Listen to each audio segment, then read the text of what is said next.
চাকরি যুক্ত সোনামণিদের 500 টাকা জয় করে দিয়েছেন আমার কাছ থেকে। আজকে আমি হৃদয় বিদারক চিনতে বলতে হয়, আজকে আমরা শোকাহত মর্মাহত। আজকে যারা এই পাগলের বিটায় উপস্থিত আছে, আমরা কিছুদিন আগে কিন্তু ভাবিনি যে আমাদের পাগল এভাবে আমাদের ছেড়ে চলে যাবে। আমরা অনেকেই আশা করেছিলাম যে আমরা এখানে এসে আমরা এই মতুয়া উৎসব পালন করব, কিন্তু আমাদের অত্যন্ত দুঃখের বিষয়, বেদনাদায়ক যে আমাদের বাবা আমাদের মাঝে আসবে। তাকে আমরা বিনম্র শ্রদ্ধা জানাই। এই মহোৎসবে যারা উপস্থিত আছেন, আমার এই পাশে আমার বাবা আছেন, বিভিন্ন সংগঠনের ব্যক্তিবর্গ আছেন, আমার প্রণাম। এখানে যারা আছেন আমার মায়েরা, আমার বাবারা, সকলকে আমার শতকোটি প্রণাম জানাই। আমি গোপালগঞ্জ থেকে এসেছি, আমার নাম মহানন্দ। আমি ছোটবেলা থেকেই আমাদের যে মতুয়া দর্শন, পূর্ণব্রহ্ম শ্রী শ্রী হরিচাঁদ ঠাকুরের সুযোগ্য উৎকর্ষরী, আমাদের নমস্যকুলের জনক, পতিত পাবন, শিক্ষার আলোকেশারী ভগবান গুরুচাঁদ ঠাকুর, ওনার যে বাণীগুলো আমাদের মাঝে দিয়েছে, আমি সেই দর্শনকে নিয়ে একটু চলার চেষ্টা করি। আপনারা জানেন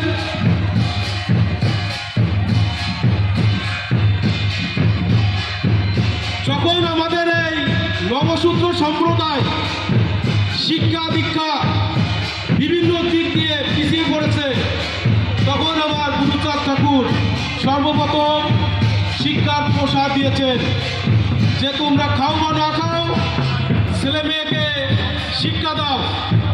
সেই সুযোগে আজকে আপনারা লক্ষ্য করবেন আমাদের প্রতিটি ঘরে ছেলে মেয়েরা আজকে বিভিন্ন শিক্ষায় শিক্ষিত, ডাক্তার, ইঞ্জিনিয়ার থেকে শিক্ষক, বিভিন্ন বিষয় রয়েছে।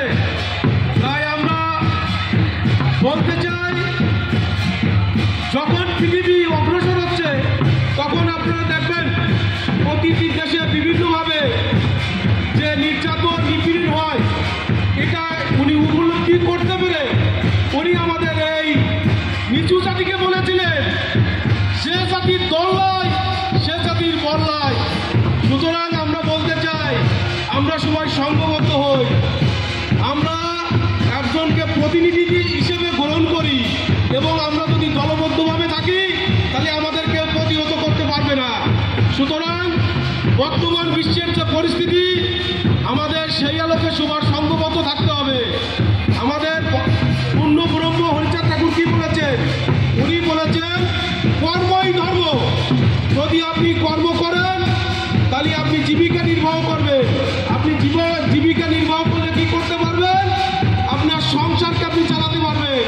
এই জন্য উনি বলেছেন হাতে কাম মুখে নাম ভক্তি প্রবল। অর্থাৎ আমাদের কর্ম করতে হবে, আমাদের ধর্ম পালন করতে হবে, আর আমাদের একতাবদ্ধ থাকতে হবে, তাহলে আমাদের এই সমাজের মুক্তি লাভ হবে। আমি আর দীর্ঘায়িত করব না। আমি একটা জিনিস বিশ্বাস করি আমার ব্যক্তিগত জীবনে, আমি এই ভিটায় আরো 7 থেকে 8 বছর আগে এসেছিলাম একবার আমার এক বন্ধুর সাথে। তখন বাবা এই পুকুরটাতে উনি, এই যে পুকুরটা এখানে শ্যাওলা উনি করতেছিলেন, পরিষ্কার করতেছিলেন। তখন আমি আসলাম, আসি আমি প্রণাম করলাম, ষষ্ঠাঙ্গে প্রণাম করলাম। তখন বাবা বলল, আমার বাবা শ্রীমৎ সুরেশ পাগল, উনি বলল তোর নাম কি? আমি বললাম বাবা আমার নাম হচ্ছে মহানন্দ। তোর মন এত বিচলিত কেন? আমি বললাম যে বাবা আমি তো এক জায়গায় মার্কেটিংয়ে জব করি, আমি প্রায় দেখা যাচ্ছে গাড়ি ড্রাইভিং করতে গেলে আমার গাড়ি অ্যাক্সিডেন্ট হয়ে যাচ্ছে। উনি বলল জয় জয় শ্রী হরি সর্বশক্তিমান, তুই আজ থেকে আর অ্যাক্সিডেন্ট করবি না। সত্য কথা, আমার লাইফে আমার এই যে 8-9 বছর হয়ে গেল, বাবার সেই আশীর্বাদে আমি জানি না, আমি কিন্তু এরপরে আর কোনো অ্যাক্সিডেন্ট করি না। আমি এখান থেকে বহুবার গিয়েছি।